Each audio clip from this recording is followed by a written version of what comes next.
Assalamualaikum warahmatullahi wabarakatuh. Perkenalkan, nama saya Supini dengan NIM 2311067. Di sini saya akan membuatkan tugas UAS dari mata kuliah Masail Fiqh Al-Hadis untuk memenuhi UAS mata kuliah tersebut yang diampu oleh Bapak Insan Jauhari MPD. Baiklah, langsung saja. Di sini saya akan menjawabkan pertanyaan nomor 1 bagian A. Dengan pertanyaan, berikan analisis Anda terkait hal tersebut. Sesuai dengan ayat Al-Quran surah Ali Imran ayat 14 yang berbunyi, A'udzubillahi minasyaitonirrajim, Bismillahirrahmanirrahim. Zuyyina linnasi hubbus syahawati minan nisa'i wa mal banina wal qanatiri al-munqantarati minaz zahabi wal fiddati wal khayli al-musyawwamati wal an'ami wal harsh. Dzalika mata'ul hayatid dunya wallahu indahu husnul ma'ab. Yang artinya, dijadikan terasa indah dalam pandangan manusia cinta terhadap apa yang diinginkan, berupa perempuan, anak-anak, harta benda yang bertumpuk dalam bentuk emas dan perak, kuda pilihan, hewan ternak, dan sawah ladang.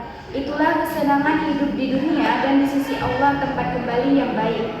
Pembahasannya yaitu terdapat dalam potongan ayat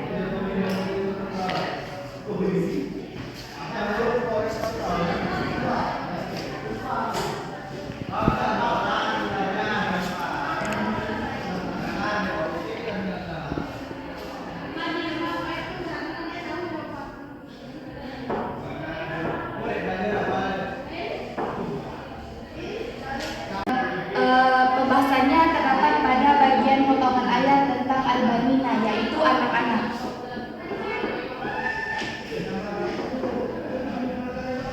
Setiap pasangan suami istri ada yang bisa memiliki keturunan dengan cara murni atau secara langsung, dan ada yang tidak bisa dari rahim istrinya. Maka hal tersebut dinamakan dengan bayi tabung. Menurut analisis saya, teknologi bayi tabung itu adalah inovasi medis yang memungkinkan terjadinya pembuahan di luar tubuh antara sperma suami dan ovum istri, yang kemudian embrionya ditanamkan ke dalam rahim istri. Prosedur ini umumnya dilakukan oleh pasangan yang mengalami kesulitan untuk mendapatkan keturunan secara alami karena berbagai alasan medis.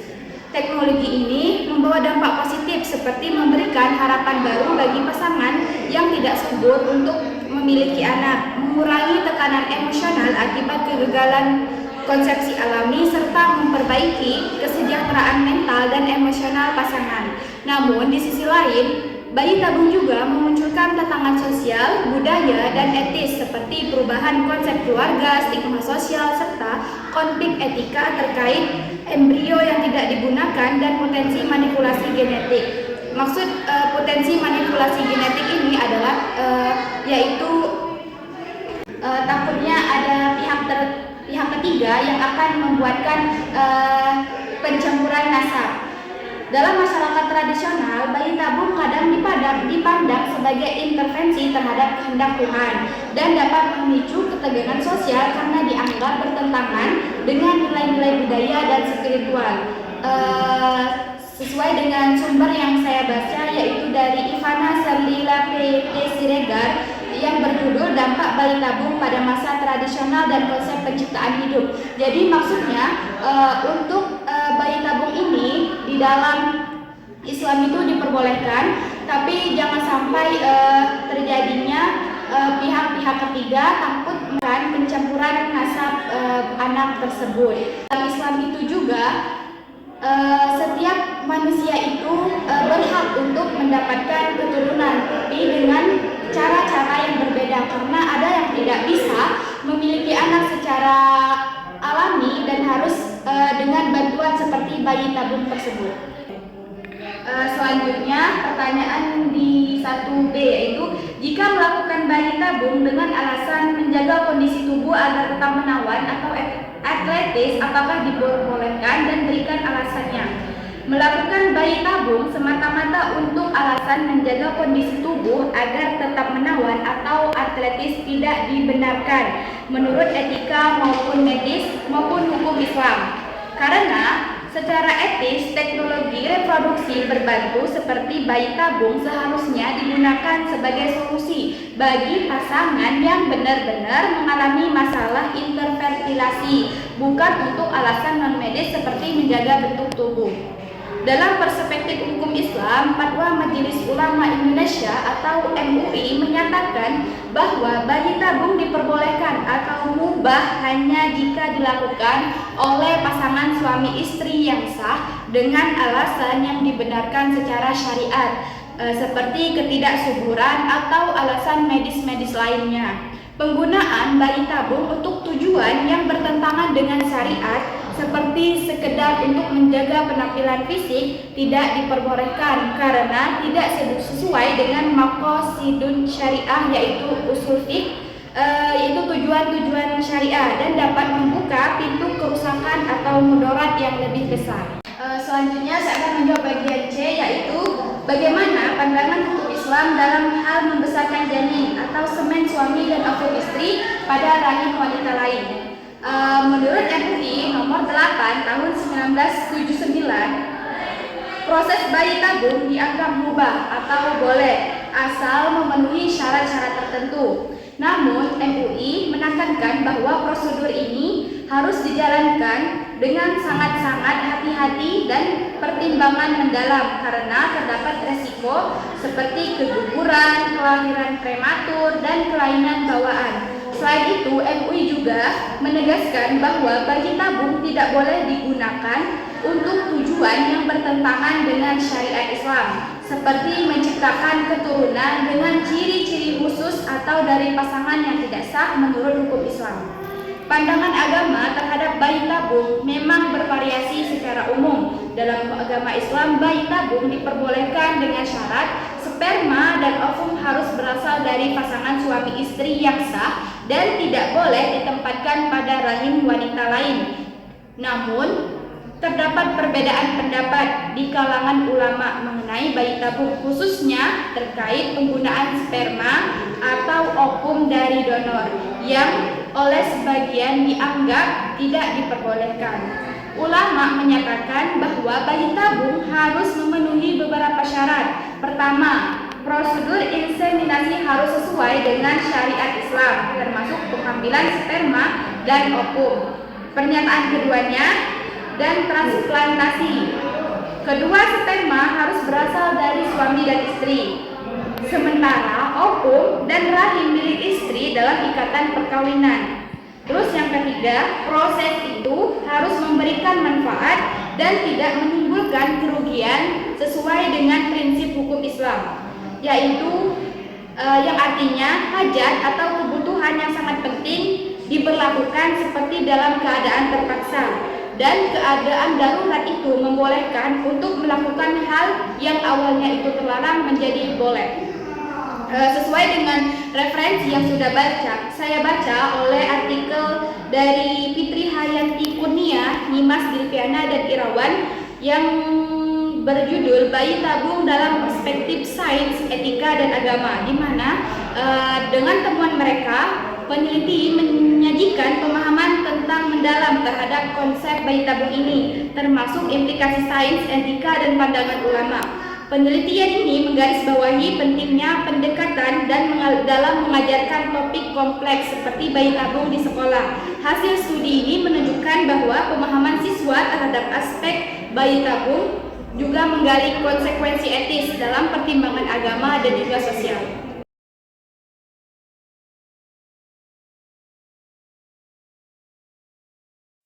Baiklah, selanjutnya di sini saya akan menjawabkan pertanyaan dari nomor 2. Yang bagian A, yaitu setujukah Anda dengan poligami?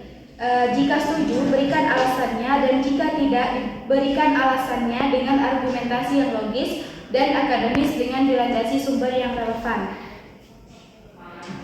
Saya akan menjawabkannya sesuai dengan referensi yang saya baca, artikel yang berjudul Poligami dalam Perspektif Hukum Islam yang dituliskan oleh Andi Intan Cahya, di mana poligami itu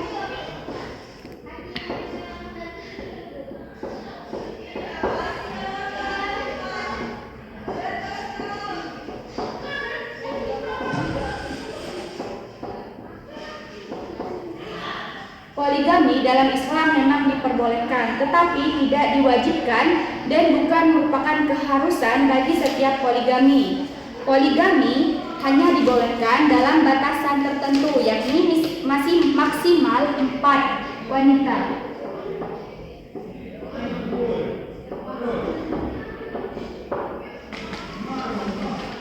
Dengan syarat utama mampu berlaku adil dan mampu menafkahi seluruh istri dan anaknya. Keadilan ini meliputi pembagian waktu,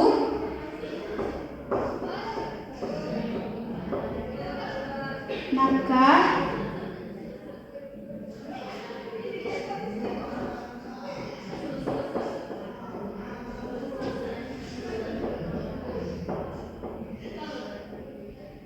tempat tinggal, dan yang terakhir biaya anak.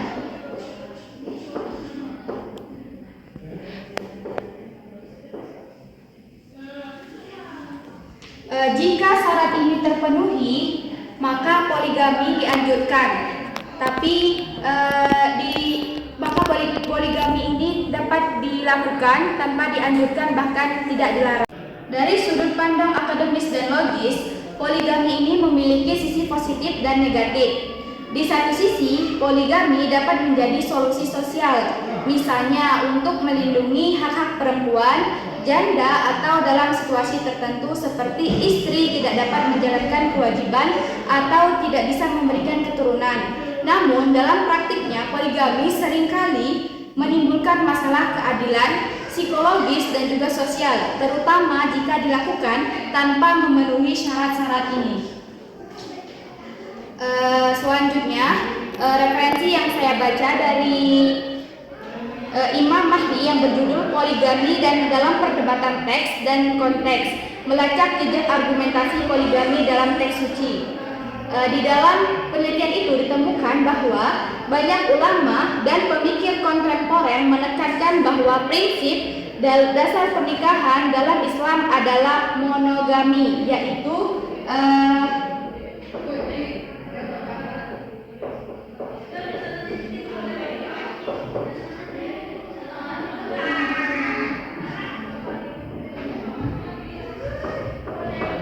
prinsip monogami, yaitu satu suami dan juga satu istri, sebagaimana yang tercermin dalam ayat-ayat Al-Quran yang mengedepankan keadilan dan juga kesejahteraan keluarga.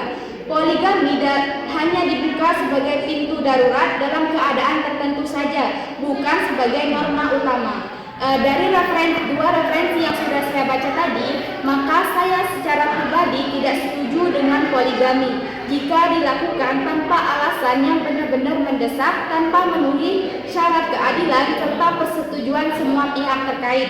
Dalam konteks sosial modern, poligami berpotensi menimbulkan ketidakadilan, konflik keluarga, dan dampak psikologis negatif bagi istri dan juga anaknya. Hal ini sejalan dengan prinsip hukum Islam yang menekankan keadilan dan juga kemaslahatan umat. Baiklah, selanjutnya saya akan menjawab pertanyaan yang kedua, yaitu bagaimana pandangan hukum negara, undang-undang, dan hukum Islam terkait kasus poligami. Yang pertama yaitu hukum negara.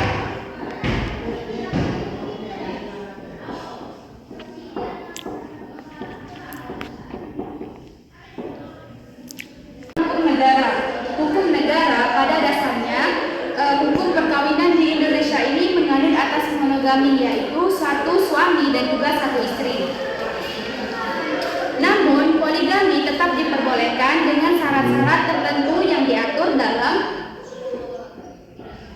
Undang-Undang Nomor 1 Tahun 1974 tentang perkawinan dan tentang perkawinan.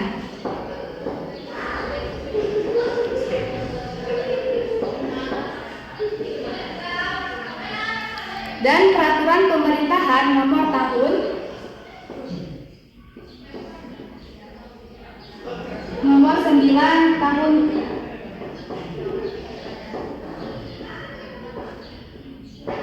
1975. Syarat utama poligami di Indonesia antara lain yang pertama, adanya persetujuan tertulis dari istri sebelumnya. Yang kedua, suami mampu menjamin kebutuhan hidup istri dan anak-anak mereka. Terus yang ketiga, suami mampu berlaku adil terhadap istri dan anak-anak mereka. Yang keempat, alasan poligami harus jelas, seperti istri tidak dapat menjalankan kewajiban, menderita cacat, atau tidak dapat melahirkan keturunan. Terus yang kelima, proses poligami harus mendapatkan izin dari pengadilan agama setelah melalui pemeriksaan dan mendengar keterangan dari istri yang bersangkutan atas mengapa suami ingin melakukan poligami. Selanjutnya untuk hukum Islam.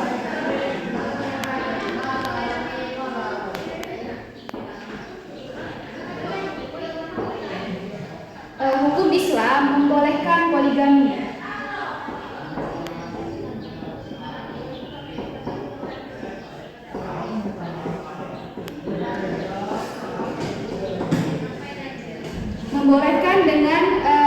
Membolehkan poligami dengan maksimal 4 istri dengan syarat utama mampu berlaku adil dan mampu menafkahi seluruh istri dan anak-anaknya.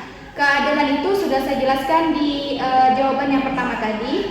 Maka jika tidak mampu berlaku adil, dianjurkan untuk tetap bermonogami sebagaimana ditegaskan dalam Al-Quran surah An-Nisa ayat 3 yang berbunyi, Bismillahirrahmanirrahim. Wa in khiftum ala tuqsitu fil yatama fankihu ma qaba lakum minan nisa'i mathna wa thulatha wa ruba'a.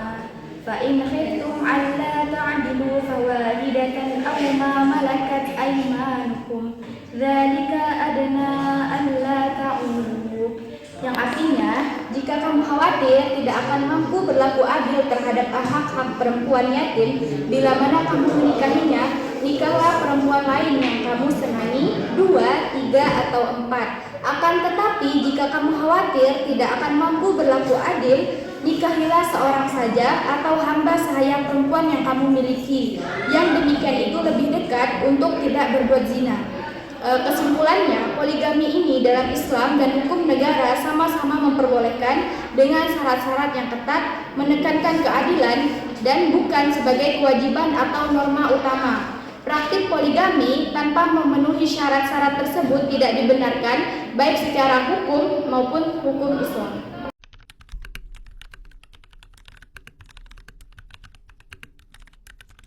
Selanjutnya di sini saya akan menjelaskan nomor 3 bagian A. Berikan pandangan Anda terkait aborsi dan bagaimana pandangan ulama terkait dengan hal tersebut. Menurut pandangan saya, tentang melakukan aborsi adalah suatu tindakan kejahatan pembunuhan yang diharamkan Islam.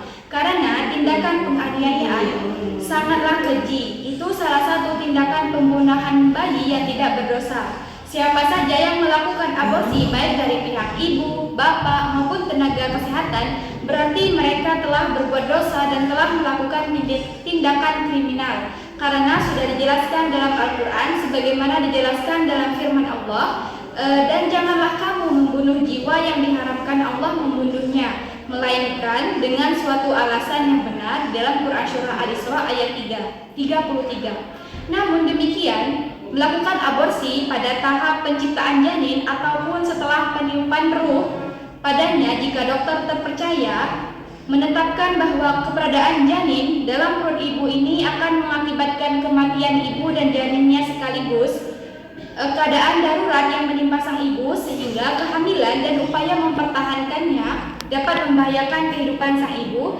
sehingga aborsi menjadi satu-satunya cara untuk mempertahankan jiwa sang ibu. Dalam keadaan tidak mungkin bisa mengupayakan nyawa sang ibu, dalam keadaan tidak mungkin. Astagfirullah. Ya.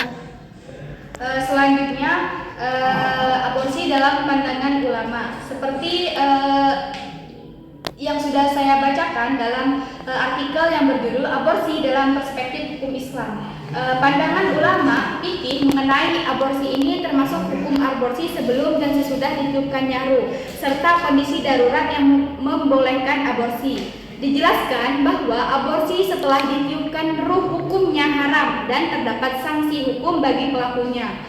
Aborsi diperbolehkan jika kondisi darurat yang mengancam nyawa ibu. Aborsi atau pengaburan kandungan dalam Islam merupakan isu yang kompleks dengan ragam pandangan ulama.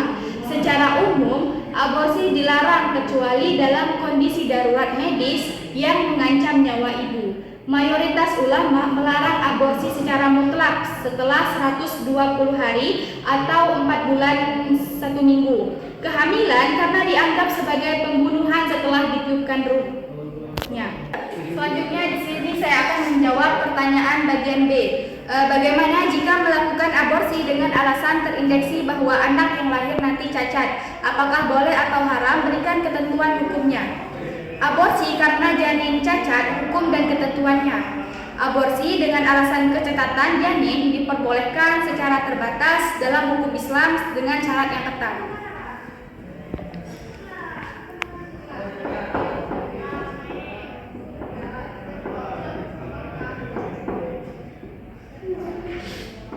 Diperbolehkan dengan syarat-syarat yang ketat.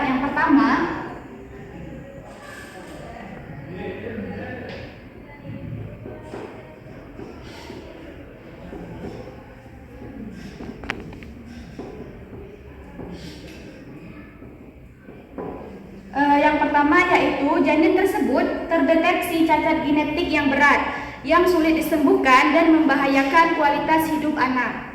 Terus yang kedua syaratnya yaitu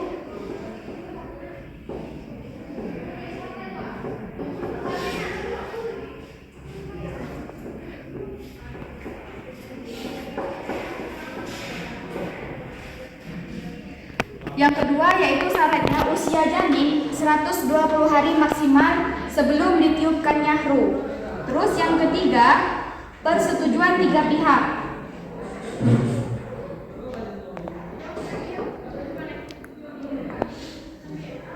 Ada keluarga, dokter, dan yang terakhir ulama. Berdasarkan pertimbangan medis. Terus yang keempat,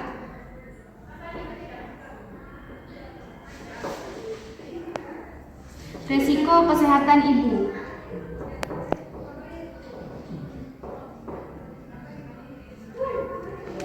Jika kehamilan dilanjutkan, maka akan menderita kesehatan terhadap ibunya. Jadi aborsi dengan alasan kecacatan diperbolehkan sesuai dengan syarat-syarat ini. Jika usia janin melebihi 120 hari, maka aborsi itu haram hukumnya meskipun janinnya cacat karena dianggap pembunuhan. Sesuai dengan Fatwa MUI nomor 4 tahun 2005 menegaskan hal ini dengan menekankan bahwa keputusan harus melalui proses medis dan syariah yang komprehensif. Baiklah, selanjutnya saya akan menjawab pertanyaan terakhir, yaitu dengan pertanyaan berikan solusi terbaik dalam tindakan aborsi. Solusi terbaik untuk pencegahan aborsi yang pertama bisa melakukan edukasi kontrasepsi.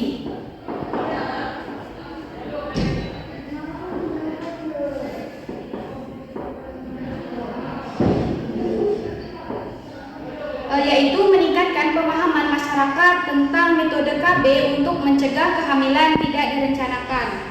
Terus yang kedua, melakukan konseling pranikah.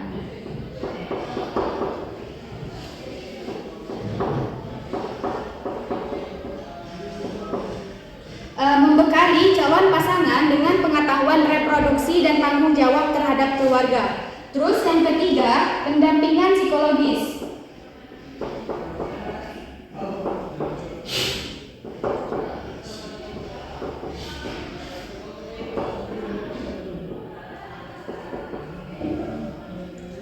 Bagi korban pemerkosaan atau ibu dengan resiko medis untuk mengurangi tekanan psikis. Terus yang keempat, ada penguatan layanan kesehatan reproduksi.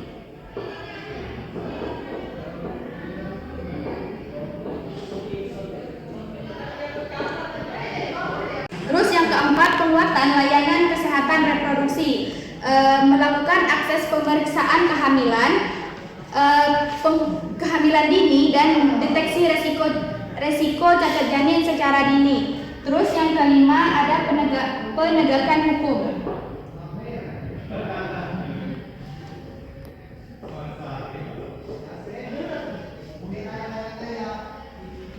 Yang kelima ada penegakan hukum terhadap aborsi ilegal, mencegah praktik aborsi berbahaya di luar pengawasan medis. Ini solusi yang bisa dilakukan untuk tindakan aborsi ini, tetapi semuanya kembali kepada pribadi masing-masing atas hal tersebut. Maka di dalam permasalahan ini kita harus pertama-tama harus penting untuk tanggung jawab keluarga agar tidak terjadinya anak yang tidak direncanakan. Terus yang kedua, menanamkan keislaman di dalam diri masing-masing pasangan agar tidak melakukan tindakan-tindakan tersebut. Di dalam Islam hanya dibenarkan atas darurat saja dengan syarat yang ketat, bukan alasan sosial dan ekonomi. Pencegahan melalui reproduksi, layanan kesehatan, dan dukungan psikologis merupakan solusi yang berkelanjutan untuk mengurangi praktik aborsi ilegal. Untuk pelibatan ulama, tenaga medis, dan keluarga dalam pengambilan keputusan menjadi kunci penerapan hukum yang profesional. Itulah jawaban yang dapat saya sampaikan dari pertanyaan-pertanyaan di UAS mata kuliah ini. Jika ada kata yang salah, saya mohon maaf. Kepada Allah saya mohon ampun. Saya akhiri, wabillahi taufiq wal hidayah. Wassalamualaikum warahmatullahi wabarakatuh.